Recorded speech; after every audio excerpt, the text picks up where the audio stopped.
अस्सलाम वालेकुम दोस्तों, welcome back to another video. आज की इस वीडियो में हम लोग गैबिका कैप्सूल के साइड इफ़ेक्ट को डिस्कस करने वाले हैं, क्योंकि आजकल इसका बहुत ज़्यादा मिसयूज़ किया जा रहा है और इसका बहुत ज़्यादा गलत इस्तेमाल हो रहा है। गैबिका कैप्सूल जो है वो बेसिकली हमारे पट्टे और जोड़ों की दर्दों में इस्तेमाल होने वाली एक मेडिसन है, जिसको हमने अपनी पिछली वीडियो में डिटेल से डिस्कस किया है। अगर किसी दोस्त ने हमारी उस वीडियो को अभी तक नहीं देखा तो वो उस वीडियो को लाजमी देखे, ताकि आपको गैबिका कैप्सूल की तमाम तर इन्फॉर्मेशन जो है वो मिल सके। जहाँ गैबिका कैप्सूल हमारी बीमारी को ठीक करने के लिए यूज़ की जाती है, वहीं कुछ लोग इसको अपनी नशावर चीज़ के तौर पर भी यूज़ करते हैं। जी हाँ दोस्तों, बहुत से ऐसे लोग हैं जो गैबिका या प्रीगैबालिन टाइप के जो दूसरे कैप्सूल हैं उनको अपनी नशे की लत को पूरा करने के लिए यूज़ करते हैं।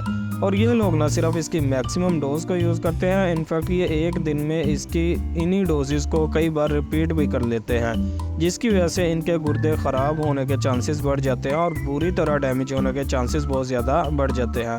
और इसके साथ ही साथ इनको मैदे यानी स्टोमक का अल्सर होने के चांसेस भी बढ़ जाते हैं। इसके अलावा गैबिका कैप्सूल के गैर ज़रूरी इस्तेमाल से हमारा मुंह खुश्क रहने लगता है और हमारी ज़ुबान भी खुश्क होना स्टार्ट हो जाती है। और इसके अलावा ऐसे लोगों को कॉन्स्टिपेशन यानी कब्ज़ की शिकायत भी रहने लगती है।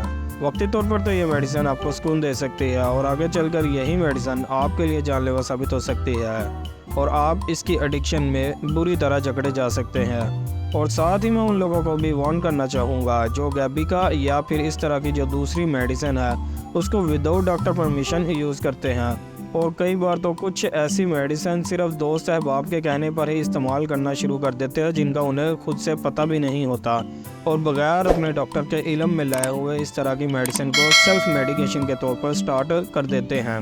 तो ऐसे लोगों से गुजारिश है कि वो किसी भी तरह की जो मेडिसिन है उसको विदाउट डॉक्टर परमिशन कभी भी यूज़ मत करें, क्योंकि आप लोगों को नहीं पता कि वो मेडिसिन आपको कितना जो है वो फ़ायदा दे सकती है और आपको कितना नुकसान दे सकती है। सो दोस्तों, ये थी आज की वीडियो जिसमें हमने कोशिश की कि आपको गैबिका कैप्सूल के नुकसानात से आगाह किया जा सके, ताकि आप इसका गैर ज़रूरी इस्तेमाल बंद कर सकें। वीडियो अगर अच्छी लगी हो तो वीडियो को लाइक एंड शेयर ज़रूर कीजिएगा और साथ ही हमारे चैनल को सब्सक्राइब कीजिएगा और बेल आइकन का बटन दबाना मत भूलिएगा, ताकि हमारी हर आने वाली वीडियो का नोटिफिकेशन आपको बर वक्त मिल सके। मिलते हैं नेक्स्ट वीडियो में, तब तक के लिए अपना ख्याल रखिएगा। अल्लाह हाफिज़।